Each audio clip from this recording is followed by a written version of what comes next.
নমস্কার বন্ধুরা, দীপার রান্নাঘরে তোমাদের সকলকে জানাই স্বাগত। ঘরে যদি ময়দা থাকে তাহলে কিন্তু তোমরা খুব সহজেই বানিয়ে নিতে পারবে এই রকম সুন্দর একটা বিস্কুট। এটা দেখতে যেমন সুন্দর, খেতে কিন্তু দুর্দান্ত, আর মুখে দিলেই মিলিয়ে যাবে।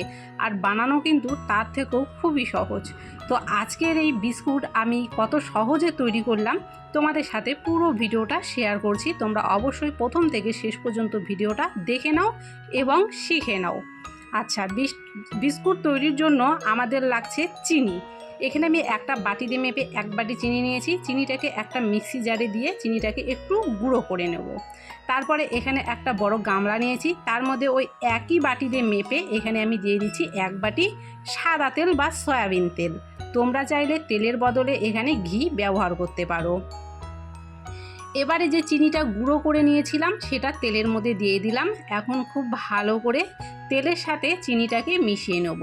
তোমরা চাইলে এখানে গোটা চিনি ব্যবহার করতে পারো, তবে গোটা চিনিটা ব্যবহার করলে সেটা গলতে একটু সময় লেগে যাবে। আর যদি এইভাবে গুঁড়ো করে নাও তাহলে কিন্তু খুব ঝটপট এটা তেলের সাথে মিশে যাবে, আর বিস্কুটটা তৈরি করতে কিন্তু বেশি সময় লাগবে না। তেলের সাথে চিনিটা খুব ভালো করে মিশিয়ে নেওয়ার পরে ওই একই বাটি দিয়ে মেপে এখানে 2 বাটি ময়দা আমি দিয়ে দিচ্ছি, আর দিয়ে দেব 1 চিমটির মতো লবণ। লবণটা খুবই সামান্য দিতে হবে। এখন হাত দিয়ে সবগুলো উপকরণ খুব ভালো করে মেখে নেব। ময়দাটা মাখার সময় মাথায় রাখতে হবে এখানে কিন্তু কোনো রকমের জল ব্যবহার করা যাবে না, তাহলে কিন্তু বিস্কুটের 12টা বেজে যাবে। যে তেলটা আমরা এখানে দিলাম সেই তেলটা দিয়েই কিন্তু বিস্কুটের ডোটাকে মেখে নিতে হবে। তোমরা যদি এখানে ঘি ব্যবহার করো বা বাটার ব্যবহার করো তাহলে কিন্তু বিস্কুটের স্বাদটা আরও ভালো আসবে। তবে যদি তেল দিয়ে করো, তেল দিয়ে করলেও কিন্তু স্বাদটা খুবই সুন্দর আসে। তো দেখো এখানে কিন্তু আমি খুব ভালো করে মেখে নিয়েছি, আর হাত দিয়ে চেপে চেপে দেখিয়ে দিচ্ছি ডোটা কিন্তু আমার একদম পারফেক্টভাবে তৈরি হয়ে গেছে। এবারে বিস্কুটগুলো তৈরি করে নেব। তার জন্য প্রথমেই হাতটা ধুয়ে পরিষ্কার করে নিতে হবে। বিস্কুটগুলো যে পাত্রে তৈরি করব সেই পাত্রটা নিলাম, মানে একটা থালা নিয়েছি, আর ওই থালাটা মেপে আমি একটা কাগজ কেটে নিয়েছি। তোমাদের কাছে যদি বাটার পেপার থাকে অবশ্যই বাটার পেপার ব্যবহার করতে পারো।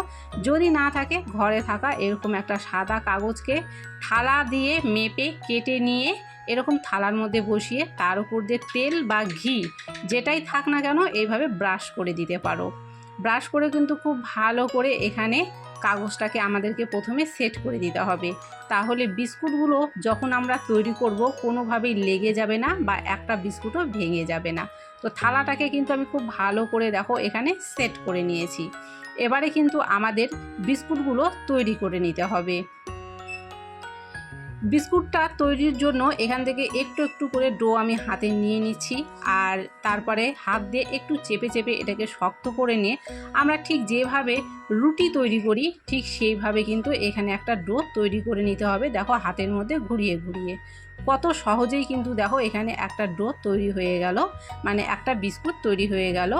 আর যেহেতু বিস্কুটের মধ্যে কোনো রকম জল দেওয়া হয়নি, শুধুমাত্র তেল দিয়ে করা হয়েছে, বিস্কুটগুলো তৈরি করার সময় কিন্তু বিস্কুটের গায়ে দুটো একটা ফাটল দেখা দিতে পারে। তাতে কিন্তু ভয় পাওয়ার কোনো ব্যাপার নেই, কেননা বিস্কুট কিন্তু ভেঙে যাবে না। তো একটা বিস্কুট দেখো আমার তৈরি হয়ে গেছে। আমি একটু গোল ডিজাইন করে নিচ্ছি। তোমাদের কাছে যেরকম ডিজাইন সুবিধা বলে মনে হবে তোমরা সেই রকমভাবে কিন্তু তৈরি করে নিতে পারো। তো দেখো এখানে কিন্তু আরও একটা বিস্কুট আমি তোমাদেরকে তৈরি করে দেখিয়ে দিচ্ছি।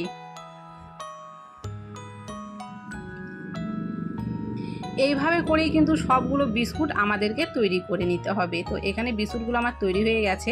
এবারে বিস্কুটের গায়ের মধ্যে ডিজাইন করে দেওয়ার জন্য এখানে আমি একটা টুথপিক ব্যবহার করেছি, আর সেই টুথপিক দিয়ে দেখো বিস্কুটের গায়ে এইভাবে কিন্তু ছিদ্র করে দিচ্ছি। তোমরা যদি না চাও তাহলে কিন্তু নাও দিতে পারো। এটা শুধুমাত্র দেখতে সুন্দর লাগার জন্য আমি এটা ছিদ্র করে দিয়েছি।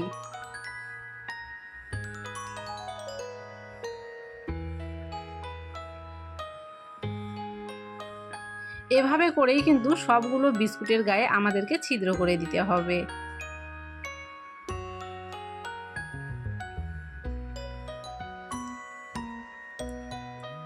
সবগুলো বিস্কুট কিন্তু দেখো এখানটাই তৈরি করে নিয়েছি। এখন বিস্কুটগুলোকে রান্না করে নিতে হবে। গ্যাসের মধ্যে একটা প্যান বসিয়ে দিয়েছি আর এখানে একটা স্ট্যান্ড বসিয়ে দিলাম। এবারে আলতো হাতে কিন্তু স্ট্যান্ডের উপরে থালাটা আমাদের বসিয়ে দিতে হবে আর গ্যাসের ফ্লেমটাকে কিন্তু একদম লোতে রাখতে হবে। এবারে বিস্কুটের থালাটা বসিয়ে দিয়ে ঢাকা দিয়ে দেবো পাক্কা 20 মিনিটের জন্য। 20 মিনিট পরে কিন্তু দেখো আমি ফিরে এলাম। বিস্কুটগুলো কিন্তু আমার তৈরি হয়ে গেছে। আমি কিন্তু গরম গরম উঠিয়ে নিচ্ছি। যেহেতু এখনই আমি গ্যাসটা বন্ধ করলাম সেই জন্য কিন্তু এখানে হাত দিয়ে কোনোভাবেই তোলা যাচ্ছে না, কেননা বিস্কুটগুলো কিন্তু খুব গরম আছে। তো আমি কিন্তু তোমাদেরকে গরম অবস্থাতে উঠিয়ে দেখিয়ে দিচ্ছি। তোমাদের যদি গরম অবস্থাতে ওঠাতে অসুবিধা হয় তাহলে তোমরা কিন্তু ঠান্ডা অবস্থায় ঠান্ডা করে নিয়ে কিন্তু উঠিয়ে নেবে, না হলে কিন্তু বিস্কুটগুলো ভেঙে যেতে পারে। তো আমি গরম অবস্থায় হাত না লাগিয়ে একটা চামচের সাহায্যে সবগুলো বিস্কুট এখান থেকে তুলে নিচ্ছি। আর দেখো, যেহেতু কাগজের মধ্যে খুব ভালো করে তেল ব্রাশ করে দিয়েছিলাম সেই জন্য কিন্তু বিস্কুটগুলো কোনোভাবেই ভেঙে যায়নি। খুব সহজেই কিন্তু দেখো বিস্কুটগুলো কাগজ থেকে ছেড়ে যাচ্ছে। আর বিস্কুটগুলো কিন্তু কতটা পারফেক্ট হয়েছে তোমরা কিন্তু সেটা দেখেই বুঝতে পারছো।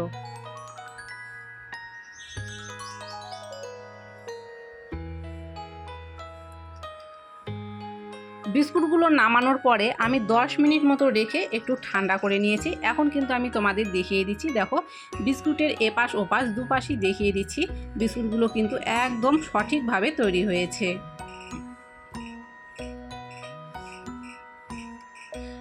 এখন একটা বিস্কুট আমি তোমাদেরকে কিন্তু ভেঙে দেখিয়ে দিচ্ছি। এটা কিন্তু ভেতর থেকে দারুণ হয়েছে। এটা দেখতে যতটা সুন্দর, খেতেও কিন্তু দারুণ সুস্বাদু হয়ে থাকে। তোমরা কিন্তু অবশ্যই এইভাবে বিস্কুট বাড়িতে তৈরি করে দেখতে পারো। এটা কিন্তু দারুণ হয় খেতে। আর যেহেতু ময়দা দিয়ে তৈরি করা হয়েছে সেই জন্য কিন্তু এটা দেখতে আরও বেশি সুন্দর হয়েছে। তোমরা চাইলে ময়দার বদলে আটা দিয়েও তৈরি করতে পারো। তো আজকের আমার এই ভিডিও তোমাদের কেমন লেগেছে অবশ্যই কমেন্ট করো। ভালো লাগলে অবশ্যই লাইক করো, ভিডিওটা শেয়ার করো। চ্যানেলে যদি নতুন হয়ে থাকো, চ্যানেল যদি সাবস্ক্রাইব করা না থাকে অবশ্যই চ্যানেলটি সাবস্ক্রাইব করে পাশে থাকা বেল বাটনটি প্রেস করে দিও।